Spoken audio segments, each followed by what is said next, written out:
Hello again, YouTube, and welcome to Sakura Alien 2. My name is MS Punker1, and I was thinking we finished the first Sakura Alien in last video, so why not start the second one while have it? So yeah, without further ado, how will our little group continue?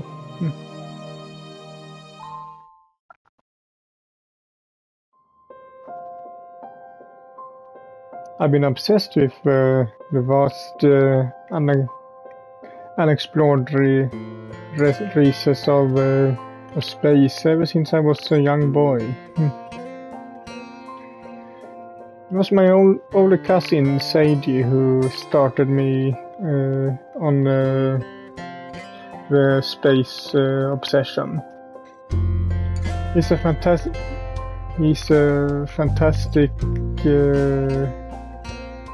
Something when it comes to the cosmos. And he used to take me out on camping trips in the sticks to observe the stars. Said he talked about space so passionately to me while we were sitting beneath the night sky that I found myself falling in love with it too. I couldn't help myself. I think it's about a decade older than I am, and though he's an average guy in many regards, his passion when it comes to the universe is the real deal. I think it's only natural that I get hooked on space, and it meets many mysteries after hearing him on something I can't read. Sorry, on it so much. It's thanks to Seiji's early influence that I wound up enrolling in at this university out in Tokyo, studying physics. I'm still in my first year of my degree, and I have had a lot more work to do than I anticipated. I've been studying a lot since I started attending university. That's nothing new. I've always been pretty devoted. I never went to parties back in high school. I didn't have any experiences with romantic relationships or many friends. I didn't think that would change after attending university, but I was wrong. Back then I hadn't banked on meeting Akasaka Hiyori. Hiyori is a fellow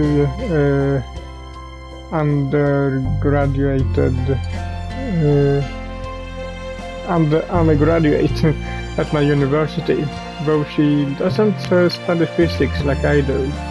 Her area of expertise is literature.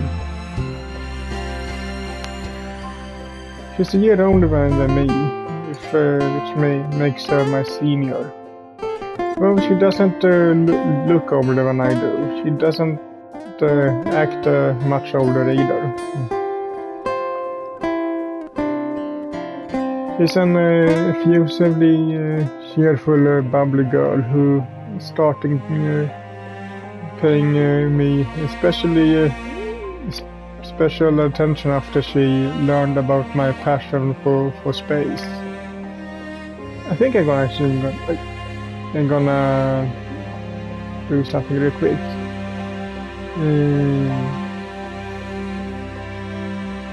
Yeah, was it we did that?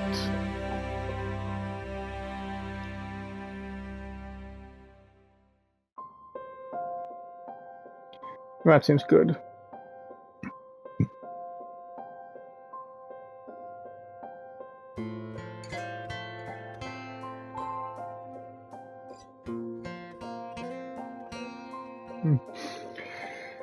She's an effusively cheerful, bubbly girl who started paying attention. Yeah, you saw that, yeah. Yeah.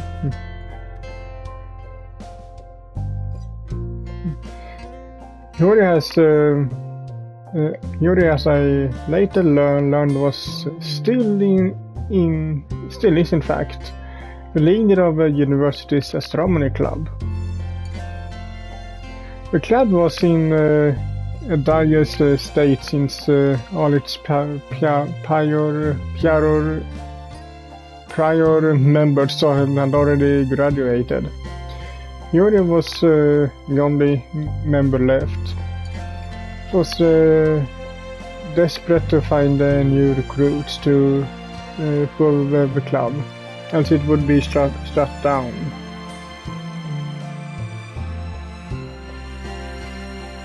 She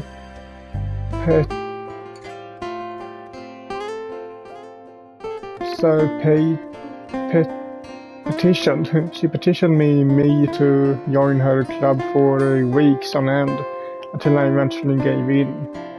Sorry if I have a hard time reading some words here. I wound up becoming the second member of the astronomy club, and Yuri and I became friends. I divided my time between my studies and the astronomy club's activities for several months, but nothing of any real note occurred to distract me from my future goals. Yuri would often show up outside my apartment and to walk me to campus, to the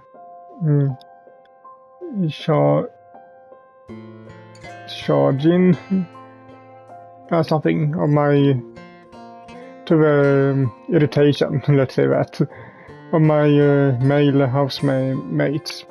But I never thought much of this. It was like you and I were dating. I thought she was just being friendly, a bit aggressively so. I doubt I ever would have learned of Yuri's real feelings for me. If a truly catalytic event hadn't occurred last January. It was on a chilly winter night while Yuri and I were stargazing on the university rooftop that my humdrum life was turned upside down.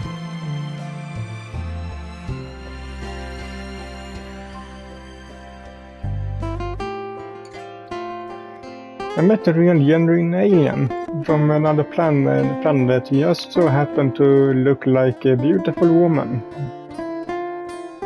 This gorgeous alien introduced herself as Anna, a princess of a far-flung planet called Corval. As a long-time admirer of Earthling culture, particularly Japanese manga, Anna dreamed of escaping her dear life of regal obligations and living like a normal human girl. One day she buckled under the strain and decided to run away from home for good.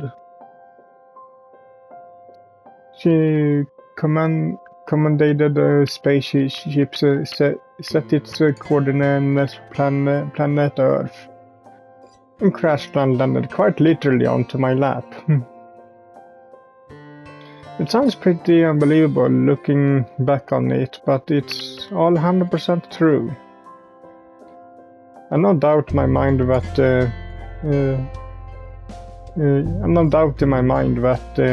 Anna really is an alien. She doesn't look that dissimilar from an ordinary human, but she's not like any other woman I ever seen before. And I had nowhere to go after arriving on Earth, so I was obliged to take her in. She's been living with me during the last month, and she grew incredibly attached to me. She always refers to me as her darling, and she's determined that we get married one day.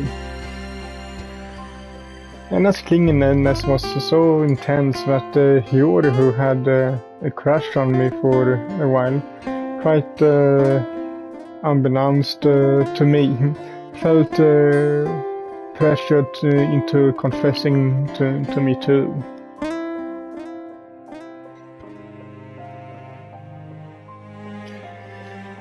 I have been routinely ignored by my female classmates back in high school, suddenly found myself being fawned over by two pretty girls. After giving matters some thought, I eventually decided to date. And yeah, we went with all three routes, but in the end of it all, we decided to do both of them. That can maybe sound wrong, but still. And I and Hiyori. I know it sounds sleazy, but I simply couldn't choose between them. We were both so earnest when they confessed to me.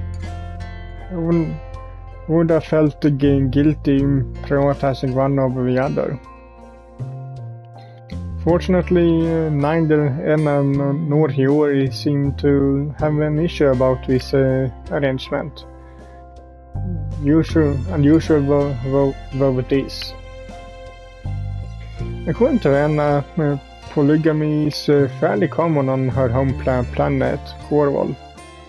She finds our three-way relationship perfectly natural, and she seems more than happy to share me with Hiyori. Our relationship has strengthened over the last month, and things seem to be going well.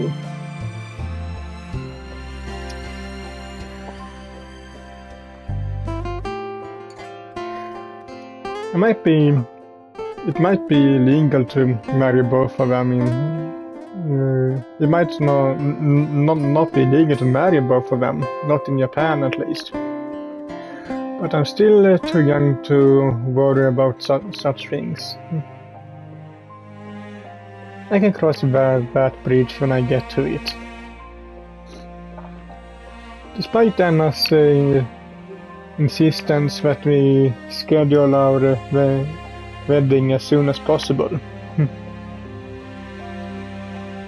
I'm cautiously optimistic to see how things shake out. And I can't wait to spend more time with both Anna and Hiyori. Though my life took an unexpected detour, I'm happy with how things are going. Meeting Anna was an eye-opening experience, and I'm glad to know that intelligent life really does exist beyond the boundaries of our solar system. Spending time with her can be anxiously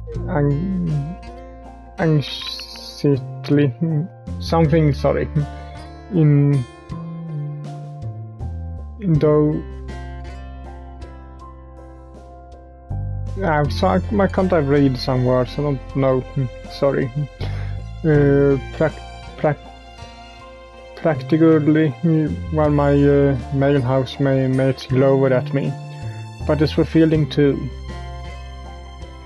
I've been having a lot of fun, but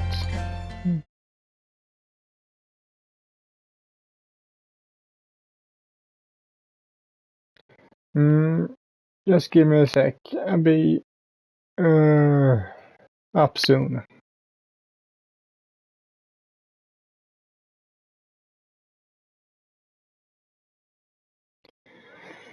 I know that, but it's so cold. I want to stay beneath the covers a little longer.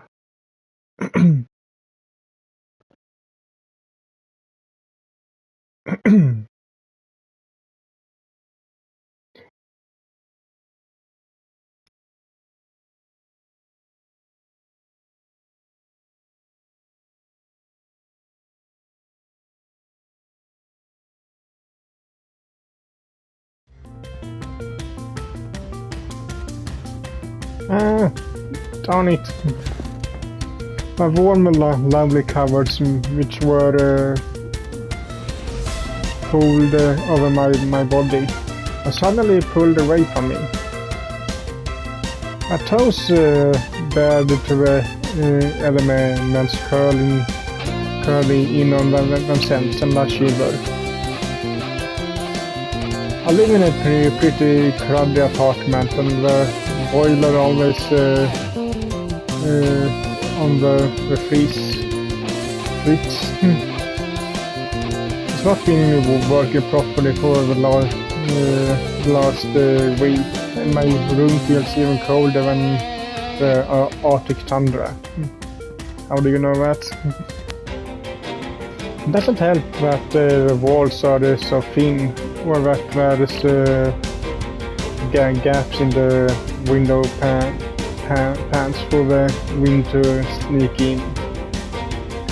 I'm so cold, my teeth are starting to shatter.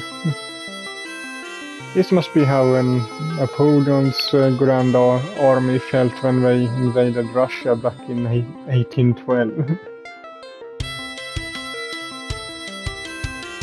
Holy crap, it's freezing!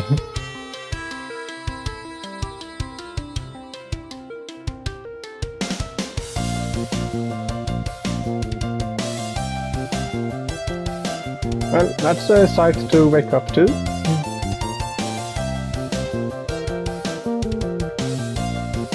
Anna?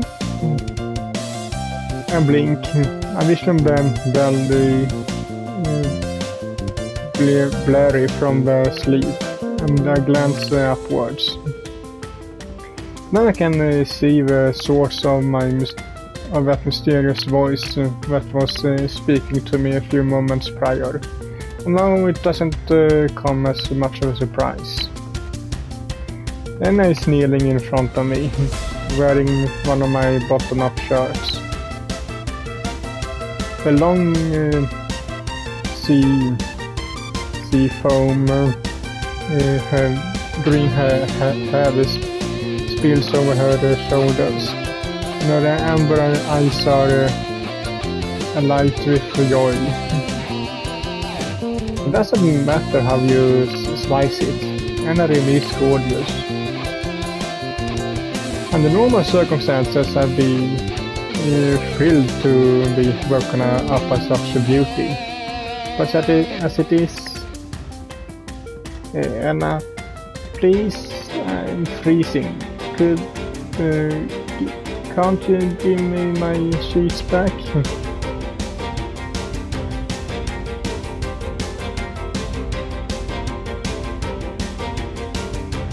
Yeah, I figured as much.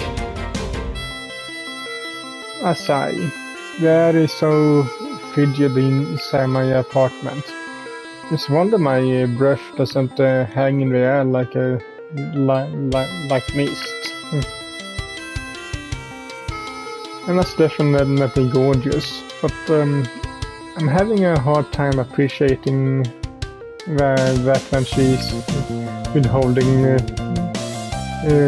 from me my one source of comfort might shield me from the rotten weather. That being said, it's hard to hold a grudge against her when she's smiling at me so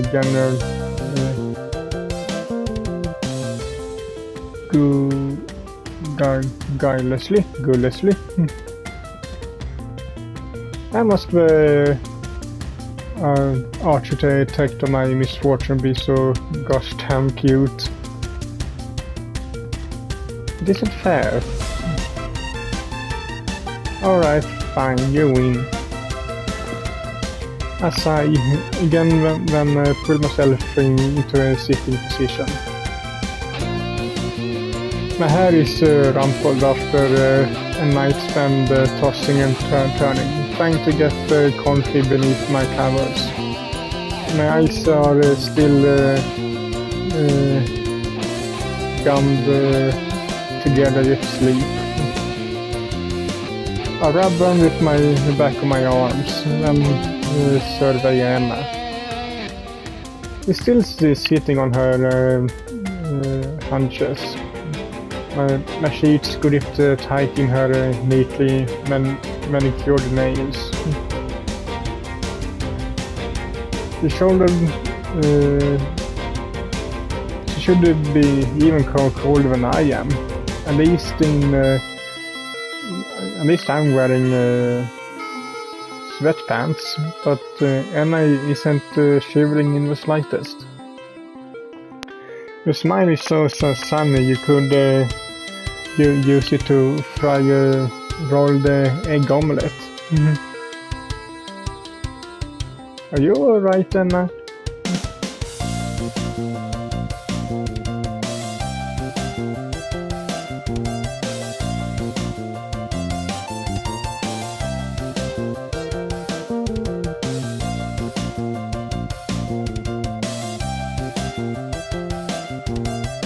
I'm glad to hear about that, but aren't you chilly wearing so little? You're not gotten dressed yourself yet.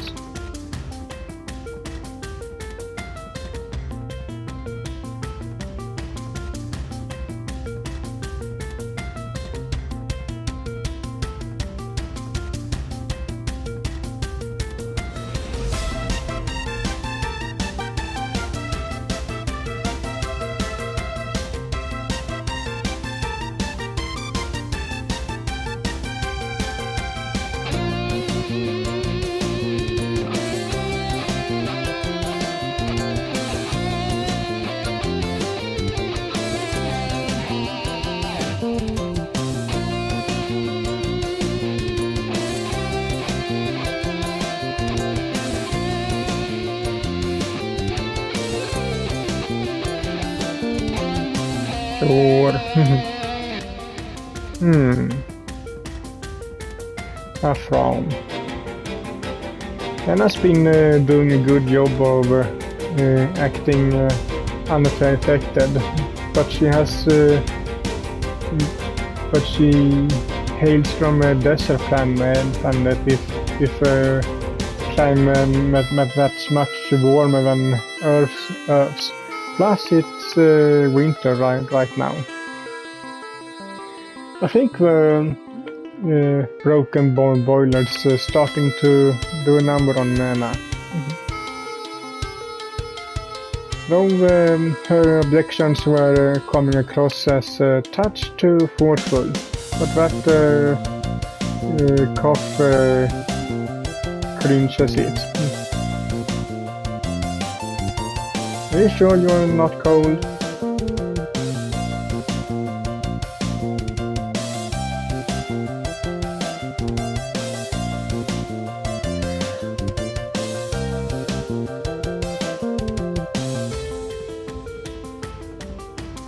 Yeah, now there's no doubt about it.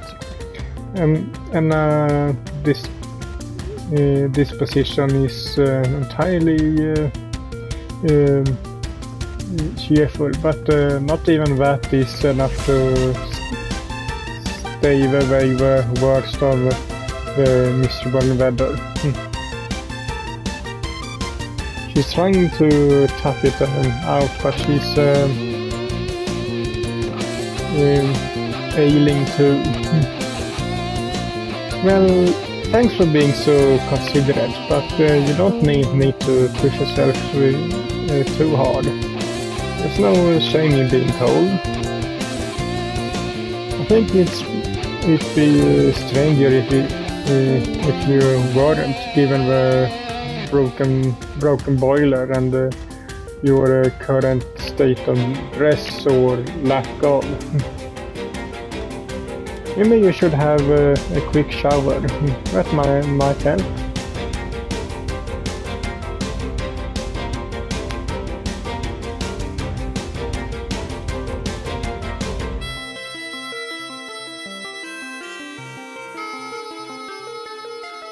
It's fine. You woke me pretty early. You have enough time to have a shower if you're quick about it. You won't cause any delays.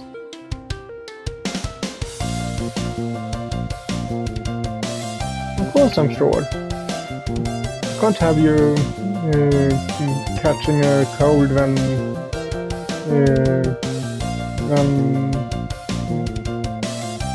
who would wake me up in the mornings?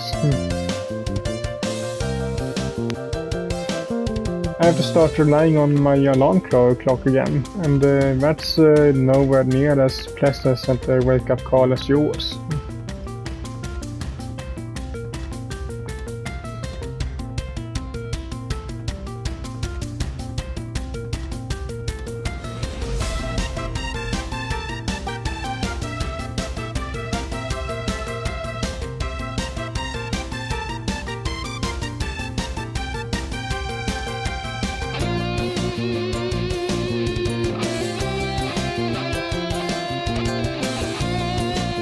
And have a shower. That ease my worries.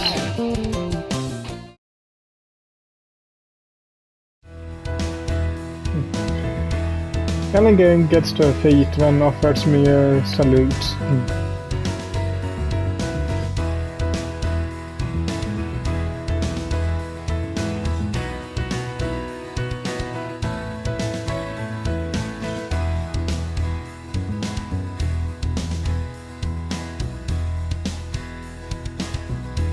Ella looks me over, smiling coyly. Anna pouts. I'm not wholly opposed to the idea myself, but it's in Anna's endorsement that the issue lies. I shower this evening, so you can go ahead now. Ladies first and all that.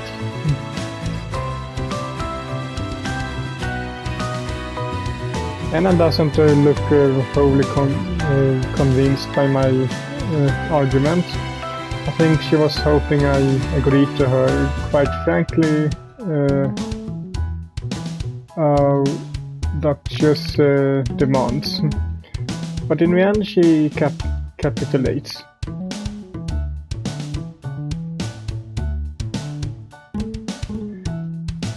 You too.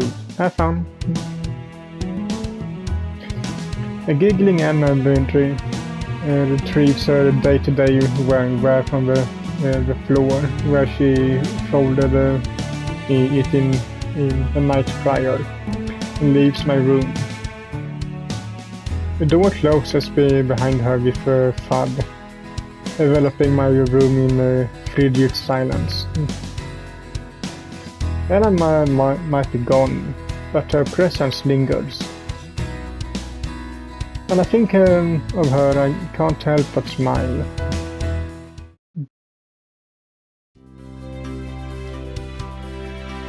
And I think that's a good place to end this video at, so hope you liked it, and if you did, so leave a like to it as usual, and I will see you all in the next one. Bye!